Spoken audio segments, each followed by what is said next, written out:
नमस्कार, जय हिंद साथियों। ही खीखी जबरन गले पड़ो प्रधानमंत्री नरेंद्र मोदी जी ने देश को एक तोहफा दिया है, महंगाई का तोहफा। और वो तोहफा क्या है? घरेलू सिलेंडर का दाम 60 रुपए बढ़ गया, कॉमर्शियल सिलेंडर का दाम 120 रुपए बढ़ गया। और जानते हैं महंगाई क्यों आई? यह महंगाई आई प्रधानमंत्री की ही खीखी वाली नीति के कारण। इस महंगाई का कारण सिर्फ और सिर्फ नरेंद्र मोदी हैं। जी हां, जानबूझकर इस देश को महंगाई की आग में झोंकने का काम भारत के प्रधानमंत्री ने किया है। कैसे, वो मैं बताता हूं आपको। हार्मोज समुद्री मार्ग है जिसका 50% हिस्सा ईरान में आता है, और उस हार्मोज समुद्री मार्ग से प्रतिदिन 60% कच्चा तेल भारत का आता है और 50% गैस भारत की आती है। मोदी जी को यह बात मालूम थी, हमको आपको नहीं मालूम था। हमने भी रिसर्च किया, तब हमें मालूम हुआ। मोदी जी को यह पता था कि ईरान के रास्ते से ही हमारा कच्चा तेल और गैस आती है। तो आपने ईरान से अपने रिश्ते क्यों बिगाड़े? आप क्यों उछल कूद करके इजराइल पहुंच गए? 2 दिन पहले हमले के, युद्ध के 2 दिन पहले आप वहां पहुंच गए। आपको फर्जी मेडल पहना दिया गया और आपको बड़ी बड़ी बातें आप वहां पे कह के चले आए कि भाई इजराइल तो हमारे लिए बाप का लैंड है, फादरलैंड। वहां आप पहुंच गए और जब आप वापस आ गए हिंदुस्तान, उसके बाद वहां युद्ध हो गया। खामेनेई की हत्या कर दी इजराइल और अमेरिका ने, जो वहां के सुप्रीम लीडर थे। आप संवेदना के एक शब्द नहीं बोलते उनके लिए। 160 स्कूली बच्चियां मार दी जाती हैं, आप एक शब्द नहीं बोलते। आपने ईरानी नौसेना के जहाज को मेहमान के तौर पे हिंदुस्तान में बुलाया। वापस जाते समय अमेरिका ने आपकी सीमा पर उस नौसेना के जहाज को गिरा दिया और 100 से ज्यादा लोग मारे गए। एक शब्द आपने संवेदना के नहीं बोले। ईरान आपका परंपरागत मित्र है, उसने आपको सस्ते में तेल उपलब्ध कराया है। उसने 1994 में ऑर्गेनाइजेशन ऑफ इस्लामिक कंट्रीज के खिलाफ, जब वो कश्मीर का मसला लेकर यूनाइटेड नेशंस में जा रहे थे, तो आपका साथ ईरान ने दिया था उस वक्त, प्रधानमंत्री जी।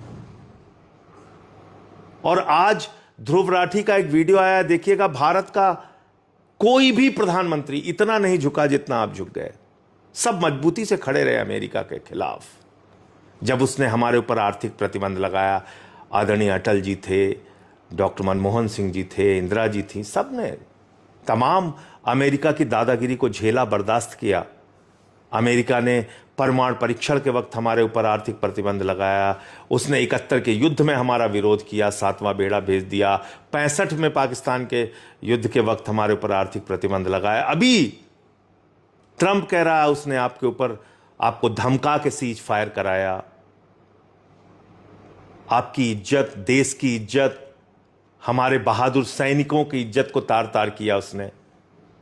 आसिम मुनीर, जो पाकिस्तान का सेना अध्यक्ष है, उसको बुलाया, उसके साथ लंच किया। शहबाज शरीफ, पाकिस्तान के प्रधानमंत्री के साथ लंच किया और बोला आई लव पाकिस्तान। उसके बाद बोला कि भारत और पाकिस्तान दोनों महान देश हैं।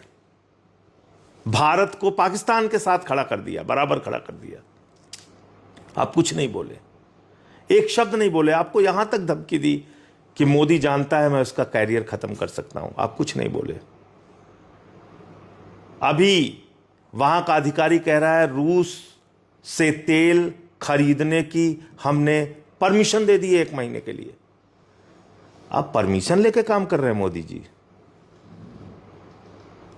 आपने ट्रंप को भारत का राजा मान लिया है, भारत का शासक मान लिया है।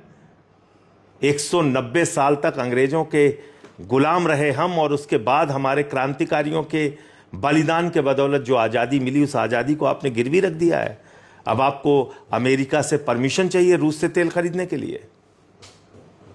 और आप किस अमेरिका के साथ खड़े हैं जिसके साथ उसके देश के लोग नहीं खड़े हैं?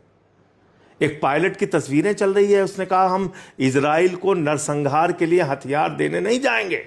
उस पायलट को गिरफ्तार कर लिया गया। न्यूयॉर्क की सड़कों पे ट्रंप का विरोध हो रहा है। उसके तमाम एप्स्टीन फाइल में इतने घिनौने वीडियो आए हैं जिसका विरोध हो रहा है ट्रंप का। उसकी पार्टी के लोग उसका साथ नहीं दे रहे हैं, उसके मागा वाले उसका साथ नहीं दे रहे हैं, अपोजिशन पार्टीज विरोध कर रही हैं। नॉर्वे ने विरोध किया, इटली ने विरोध किया, यूएस ने, रूस ने विरोध किया, चीन ने विरोध किया, यूके ने विरोध किया, फ्रांस ने विरोध किया, स्पेन ने विरोध किया। छोटे छोटे देश, 5 करोड़ की आबादी वाला देश है स्पेन।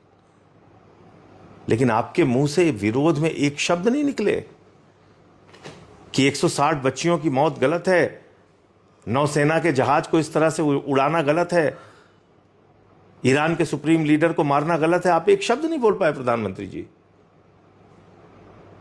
और आपकी गलत नीतियों के कारण 60% कच्चा तेल, 50% गैस हिंदुस्तान में आना रुक गया, महंगाई बढ़ गई देश में।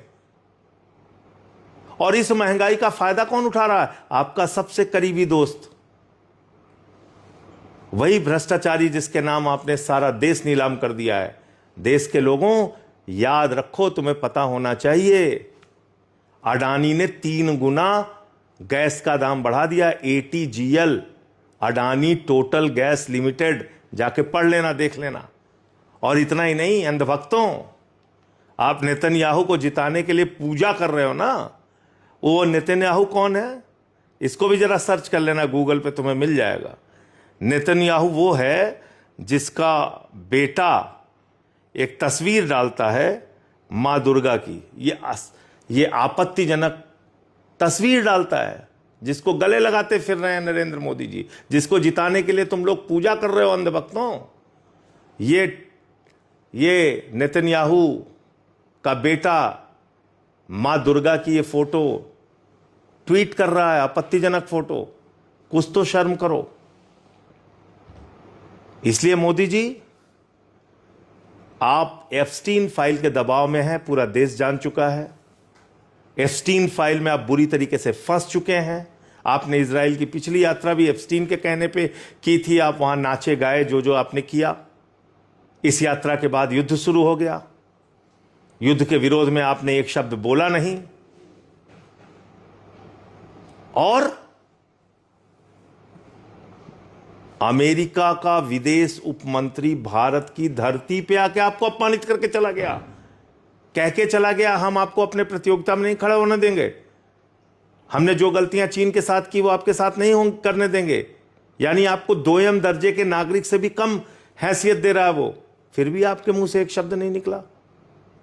तो इसलिए आप एप्स्टीन फाइल के जबरदस्त दबाव में है मोदी जी। उसमें हरदीप पुरी जी फंसे हुए हैं, अनिल अंबानी आपका दोस्त फंसा हुआ है। उस एप्स्टीन फाइल में तमाम खुलासे हुए हैं। आपके दोस्त, जिगरी दोस्त अडानी को भ्रष्टाचार के मामले में सम्मान मिला हुआ है अमेरिका में। अब आप बोल नहीं सकते, अब आप कुछ नहीं कर सकते। इसलिए बेहतर यह है कि भारत माता के स्वाभिमान और सम्मान के लिए आप अपने पद से इस्तीफा दे दीजिए। आपको अपने पद पर बने रहने का हक नहीं है।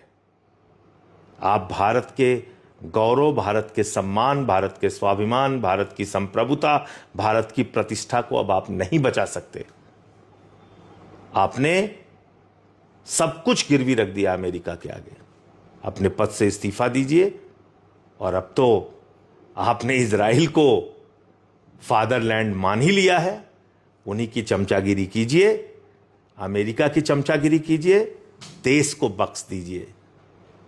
आज जिस तरह से दादागिरी करने पर अमेरिका उतारू है, सबको कुचलता जा रहा है।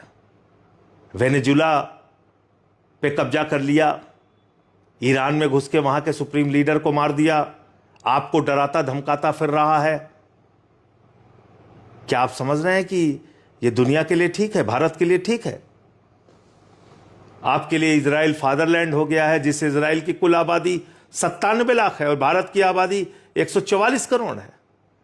अमेरिका की दादागिरी देखिए, कह रहा है ईरान परमाणु हथियार बना रहा था, जिसका कोई सबूत नहीं मिला।